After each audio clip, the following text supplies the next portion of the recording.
Mga kapatid, magsimula tayo sa isang simpleng tanong. Anong kayang gawin ng Diyos sa isang taong tulad mo? Hindi pa santo, hindi pari, hindi sikat, hindi perpekto. Ikaw lang, ikaw. Kasi ngayon makikilala natin ang isang taong sumagot sa tanong na yan. Hindi sa salita, kundi sa buhay. Ang kanyang pangalan ay Frank Duff.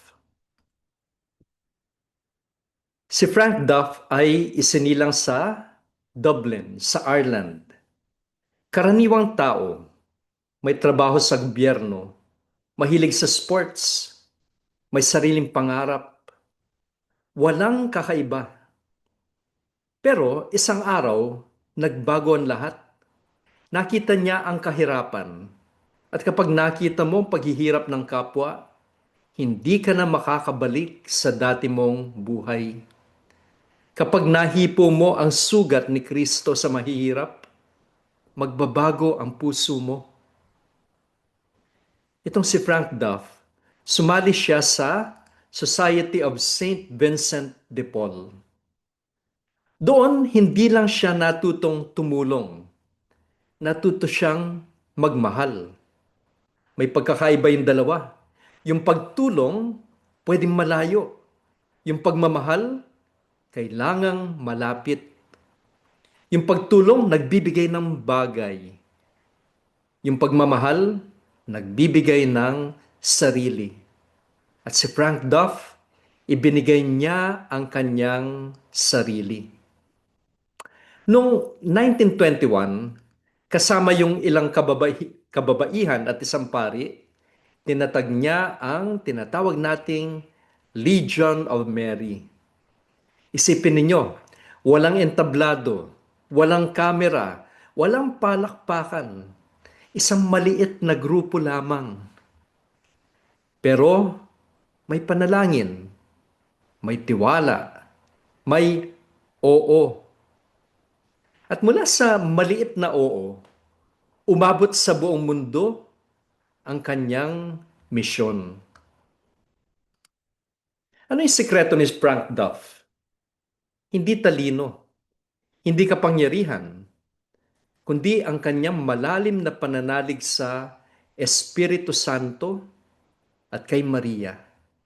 Naniniwala siya na yung simbahan ay buhay. Kasi buhay ang Espiritu Santo. Naniniwala siya na si Maria ay hindi malayo, kundi isang ina na kumikilos, nagmamahal, gumagabay. Tapos ito yung kanyang natuklasan. Kapag pinangunahan ka ni Maria, palagi kanyang dinadala kay Jesus. Ito yung tawag sa karaniwang tao, no? Kasi si Frank Duff ay hindi pari. Isipin ninyo yon, isang laiko.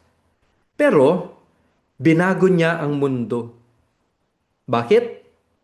Kasi naniwala siya na hindi mo kailangang maging pari para maging misyonero. Hindi mo kailangan ng titulo para maglingkod. Hindi mo kailangan ng posisyon para magmahal.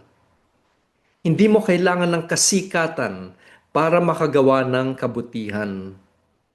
Kailangan mo lang ng pusong marunong magsabi ng oo. Sa loob ng maraming taon, itong si Frank Duff, tahimik niyang pinangunahan ang Legion. Hindi maingay, hindi dramatic, pero tapat. Naging bahagi pa siya ng Vatican Council II bilang lay observer.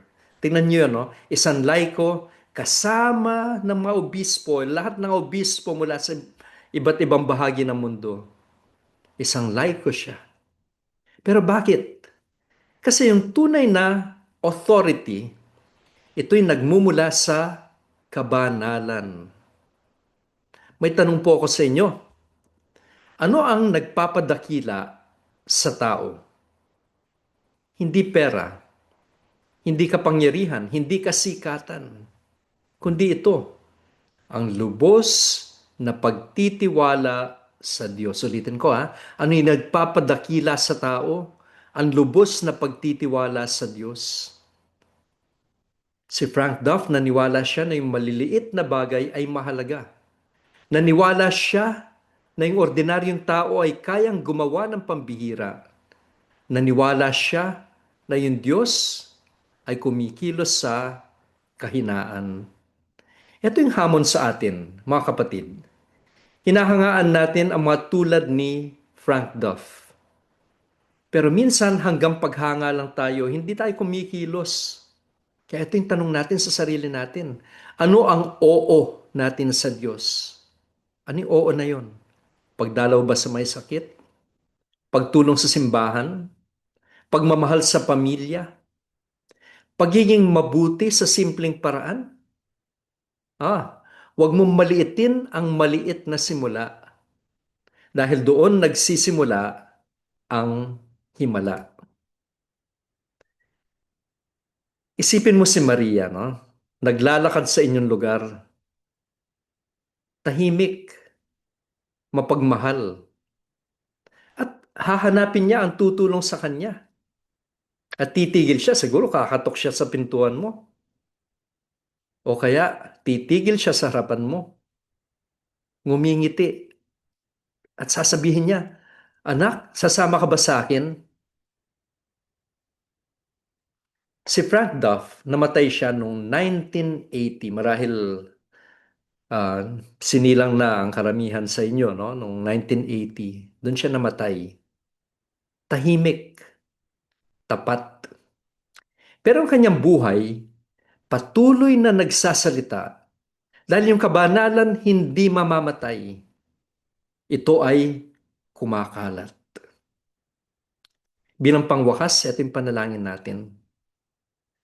Ama naming Diyos, binigyan mo si Frank Duff ng malalim na pananampalataya at pagmamahal kay Maria. Bigyan mo rin kami ng kanyang tapang. Bigyan mo kami ng kanyang puso para sa mahihirap. Turuan mo kaming magsabi ng oo kahit maliit, kahit tahimik. Amen. Makapanalig, tandaan ninyo ito. Hindi kailangan ng Diyos ng pambihirang tao. Kailangan lang niya ng ordinaryong tao na may pambihirang oo.